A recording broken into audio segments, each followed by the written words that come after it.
মোহাম্মদ বাজারে বিস্ফোরক উদ্ধারের ঘটনায় অর্থাৎ তদন্তে নতুন তথ্য সামনে আসছে। কি সেই তথ্য? ধৃত তৃণমূল নেতা ইসলাম চৌধুরীর কণ্ঠস্বরের নমুনা সংগ্রহ করলো এনআইএ। তৃণমূল নেতার কণ্ঠস্বরের নমুনা পাঠানো হচ্ছে ফরেনসিক পরীক্ষার জন্য। কথা বলবো আমাদের প্রতিনিধি আবির দত্তর সঙ্গে। আবির, এই যে চাঞ্চল্যকর মোড় যেটা দেখা গেছে মোহাম্মদ বাজারে বিস্ফোরক উদ্ধারের ঘটনায় বা তদন্তে, কি খবর রয়েছে তোমার কাছে? দেখো, মোহাম্মদ বাজারে বিস্ফোরক উদ্ধারের ঘটনায় যে তদন্ত এনআইএ করছে, এর আগে তিহার জেলে গিয়ে সাইগেল হোসেনকে তারা জিজ্ঞাসাবাদ করেছে। অনুব্রত মণ্ডল, তৃণমূল নেতা অনুব্রত মণ্ডলের প্রাক্তন দেহরক্ষী সাইগেল হোসেন, তাকে জিজ্ঞাসাবাদ করার পর যেটা দেখা গেল যে আদালতে একটি আবেদন করা হয়েছিল এনআইএর তরফ থেকে যে এই মামলাতে তাদের ইতিমধ্যে জেলে হেফাজতে থাকা ইসলাম চৌধুরী তার কণ্ঠস্বর তারা নিতে চান, এবং সেই অনুযায়ী যেটা দেখা গেল আদালতের নির্দেশেই আদালত থেকেই তদন্তকারী আধিকারিক তিনি কণ্ঠস্বর সংগ্রহ করলেন।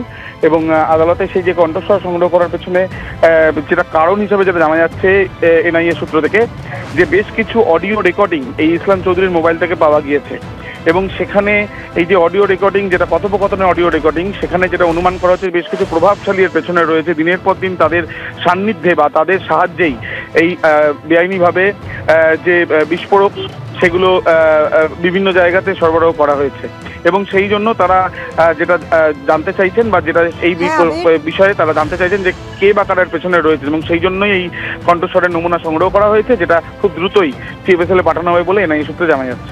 ধন্যবাদ আবির। মমতা বন্দ্যোপাধ্যায় মুখ্যমন্ত্রীর কিন্তু আজ থেকে উত্তরবঙ্গ সফর শুরু হবে, কোচবিহার দিয়ে শুরু হবে এবং পরে তিনি মুর্শিদাবাদেও যাবেন। কিন্তু মুর্শিদাবাদ সফরের আগেই তৃণমূলের অন্দরের বিবাদ এবার একেবারে প্রকাশ্যে চলে এলো। দলীয় কাউন্সিলরদের একাংশের বিরুদ্ধে দুর্নীতিতে জড়িত থাকার অভিযোগ তুললেন রাজ্যের প্রাক্তন মন্ত্রী ও জঙ্গিপুরের তৃণমূল বিধায়ক জাকির হোসেন। জাকির তৃণমূলের জঙ্গিপুর সাংগঠনিক জেলার চেয়ারম্যানও। সোশ্যাল মিডিয়ায় ভাইরাল তৃণমূল বিধায়কের বক্তব্য নিয়ে বিতর্কের সৃষ্টি হয়েছে।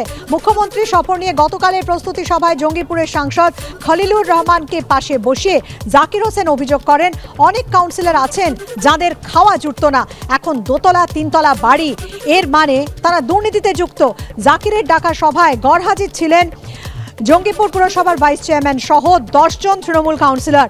তাদের প্রতিক্রিয়া অবশ্য এখনো মেলেনি। এদিকে জাকির হোসেনের মন্তব্যে স্পষ্টতই অস্বস্তিতে জঙ্গিপুরের তৃণমূল সাংসদ ও জেলা সভাপতি খলিলুর রহমান।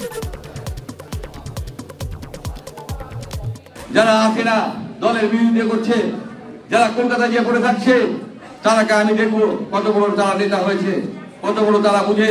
কেন কোন মানুষের ক্ষমতা ছিল না যে 10,000 ভোট পাই, 500 ভোট পাই, সমস্ত মেম্বার ফেল পড়ে যেত। আমি যদি না থাকি, আমার যদি 5 চলে যায়, এলাকায় 10টা 50টা লোক থাকবে না। তাদের কারণ হলো তারা শোষণ করে। তারা দেখবেন অনেক অনেক অনেক কাউন্সিলর আছে দোতলা তিনতলা বাড়ি করেছে, যার বাড়িতে খাওয়ার জন্য না। তার মানে নিশ্চয় 2 নম্বরই করেছে। 2 নম্বরই করে আমার কাছে কেউ পার পাবে না। আমি তাদের বিরুদ্ধে কমপ্লেন নেব, যে কমপ্লেন নিয়ে তাদের বিরুদ্ধে ব্যবস্থা করবো। কারণ আমি প্রশাসনকে বলেছি আমার বিরুদ্ধে আমি 2 নম্বরই কোনো মানবো না। সে যে হোক, এমএলএ হোক, সভাপতি হোক, যে প্রধান হোক, আমি কোনো কথা শুনবো না। মেম্বার হোক, আমি কিন্তু তাদের বিরুদ্ধে ব্যবস্থা নেব। জাকির হোসেনের বক্তব্য তো আপনারা শুনলেন। অন্যদিকে শুভেন্দু অধিকারী তিনি যেটা বলছেন যে এতই যদি প্রতিবাদী হন তাহলে দল কেন ছাড়ছেন না। শুনুন শুভেন্দু অধিকারীর বক্তব্য। উনি যদি এতই প্রতিবাদী, তাহলে এই পার্টি থেকে বেরিয়েছে প্রতিবাদ করছেন না। উনি তো বহুবার বলেছেন ওকে প্রাণে মেরে ফেলার চেষ্টা পার্টির লোকরাই করেছে, বোমা মেরে রেল স্টেশনে। তারপরে তো ওই পার্টির ঝান্ডা নিয়ে ঘুরে বেড়াচ্ছে।